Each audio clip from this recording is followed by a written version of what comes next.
Well, I think that I'm ready to start.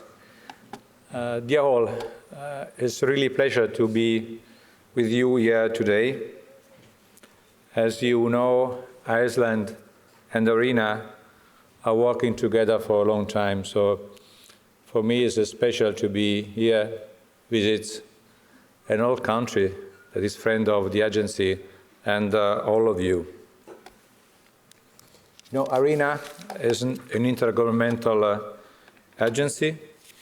We have now 160 members. Iceland is there from the beginning. We are now 160, but shortly we will be 163, possibly before the end of this year. The mandate of the agency is to increase the adoption of renewable energy and to advance the energy transformation in a more timely manner. The Arctic region is at the forefront of climate impact. But as I say a couple of weeks ago in the occasion of the climate summit in New York, I think that it's absolutely possible for our generation to reverse the path where economic growth, instead of wealth and well-being, is generating loss in the capacity of the planet to sustain life. This was the message that I delivered there, is the message that I deliver here today. The transformation of our energy system is already there. You can see that in the last years, the renewable capacity, installed capacity in blue, has outpaced the installed capacity of the traditional form of producing energy. In the last year, that we have assisted anyway in a slowdown, 170 gigawatts were added of capacity. And many countries in the Arctic-Circle region are not only already quite advanced, they also offer great insight and solution that may be applied across the globe. Iceland and Norway, for example, have already achieved almost 100% of renewable energy in the power sector. There is also further significant untapped potential in the region. In addition to hydro and geothermal, this also includes biomass and wind. But what is leading the transformation in our energy system?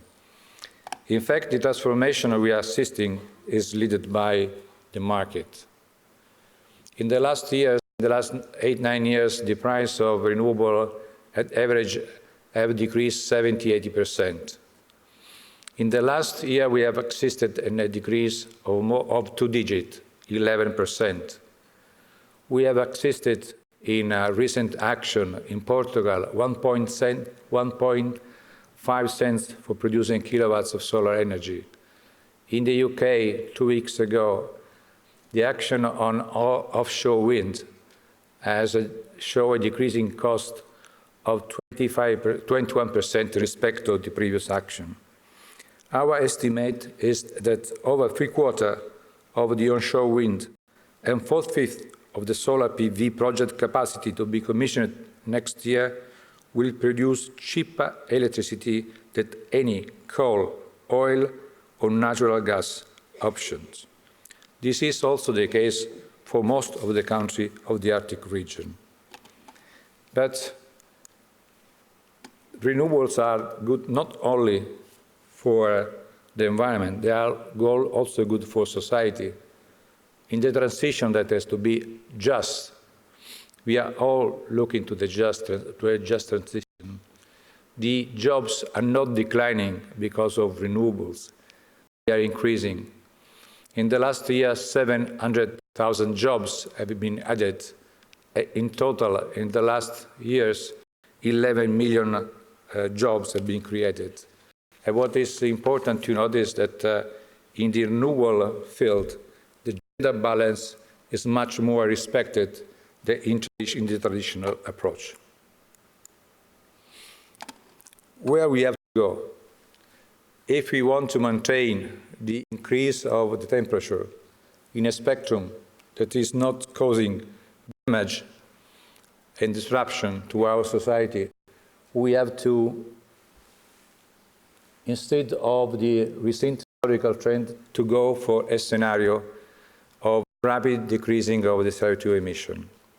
And what we think, what we estimate, and this was in our JET report, the global energy transformation, we need to go for the heavy electrification of the system, fueled by renewables. Renewables and energy efficiency may provide 19% of the CO2 emission that we need to stay in line with an acceptable increase in the temperature.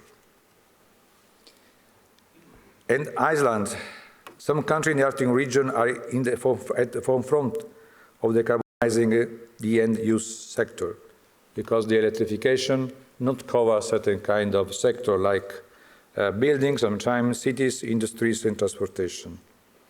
Canada, Denmark, Norway, Sweden are world leaders in large ship electrification. Ireland covers 90% of heating demand through geothermal energy. And we have understood today in our meeting how important is the role of low-temperature geothermal for feeding districts, heating and cooling. But why is it important to think about renewable energy? We have the need to respond to the demand of energy that is coming from the Southeast Asia, from Africa, because there are citizens that are not enjoying the basic services of energy. We have to feed the energy demand of countries that are growing in their economic growth. So energy is good, because without energy we cannot have economic growth. At the same time, we need to decrease our CO2 emission. What is the only instrument we have to match these two paths? The only instrument that we have is renewable energy and energy efficiency. There is no other that we have available soon. This naturally can be costly. We estimate 110 trillion dollars of investment from now to 2050. But what is important to notice that if we count the environmental externality, the subsidies, and the financial return, for every dollar that we spend in renewables, we may have a feedback from $3 to $7 to $7. What's important is also to understand, and I come back to the fact why renewables, because renewables is the only instrument we can deploy shortly. If you want to go for nuclear, it takes from 12 to 15 years to have a new plant to satisfy the new demand. If you go for traditional plants, we can take 6, 8 years. With renewables, in 8 to 12 months, we can cover the needs we need, and we can tailor the plant for the energy demand we need. So this is also a clear evidence on why we have to go for renewables. And the alliance between the different forms of renewable is very important. As it's important that we make all the actors working together. We as IRENA, what we are trying to do, we have been providing, is our proudness to say, the most clean and affordable data in the renewable world. We have supported the country and set their own strategies. We feel the need to go to a step forward and try to work also closer to the ground. So make the plans that we have agreed with our membership to become realities. And we can do this two ways. One way is to try to find and match the resources needed for implementing the project that may come from the strategies that we have supported to build. And this means to strengthen, especially the weakest country of membership, in respect of the multilateral bank institutions, the private investors, companies, banks as such. So we play this role where IRENA can work as facilitating, matching within the two entities. The other way is that if we are able, as we are trying to do, to group our country on regional basis, to make also the investor come to our meeting and say what they really need for deploy their financial resource and make the investment in the country.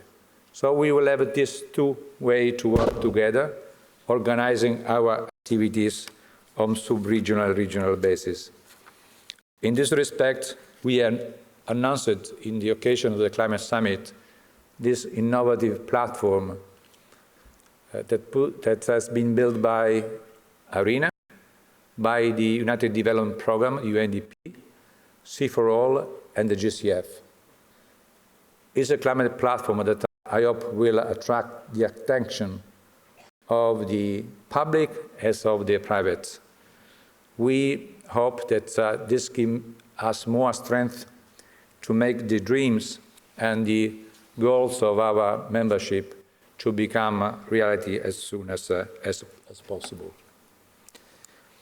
We have been working with the region already, with all the government, and I wish to do in this occasion to thank the government, Denmark, Iceland, Norway, and Sweden for their generous contribution and support IRENA work on the Global Geothermal Alliance, the Seas Lighthouse Initiative, as well as the International Off-Grid Renewable Energy Conference and Exhibition. Ladies and gentlemen, our analysis shows that transforming the energy system is less expensive than in not doing so. That it is possible to tackle climate change with renewable energy. Together, we can limit climate change, save the Arctic, and build a future that is more sustainable, more just, and more prosperous for all. It's possible. Thank you.